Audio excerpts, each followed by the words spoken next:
Fuel কার্ডের ব্যবহারের কারণে সাধারণ জনগণের অবশ্যই আগের তুলনায় মানে দুর্ভোগ অনেকটা কমে আসছে। এসেছিলাম সকাল 6টার সময় লাইনে দাঁড়ানোর পরে 340 নম্বর সিরিয়াল হয়। এখানে যেভাবে তেল দিচ্ছিল, যদি লাইন অনুপাতে দিত গতকালকে পেয়ে যেতাম। যে পরবর্তীতে যদি প্রশাসনিক যারা সরকারি চাকরিজীবী যাদেরকে প্রয়োজন, তাদের গাড়ির নাম্বারের সাথে তাদের হিসেবটা মিলাই তাদেরকে তেল দেওয়া হয়, আর অথবা যদি এটা না মিলে তাদেরকে লাইন অনুপাতে তেল দেওয়া হোক। বর্তমান পরিস্থিতি আমাদের খুবই খারাপ ভাই। এই যা তেল দিচ্ছে এই তেলে আমাদের পোষাচ্ছে না। দিনে এইভাবে 2বার নিয়ে গেলেও হবে না।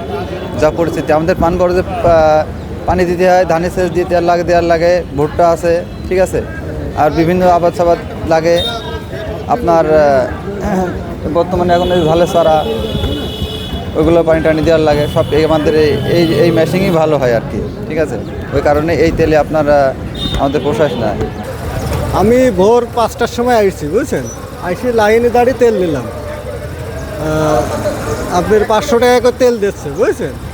তবে কয়েল কার্ডের একটা সুবিধাতে মাইলেজ লেখে রাখছে, হয়তো পরবর্তী দেখা যাচ্ছে ওই অনুযায়ী তেল নিলে বা তেলের সংকট হয়তো কমতে পারে। আমি চাকরিজীবী মানুষ, বুঝছেন। আমি সকাল ভোর 4টার সময় এসে তেল লাইনে দাঁড়াইছি, কিন্তু এখনও পর্যন্ত আমি তেল নিতে পারি নাই। বিগত প্রায় 6 থেকে 7 ঘন্টা আমি লাইনে দাঁড়াই আছি।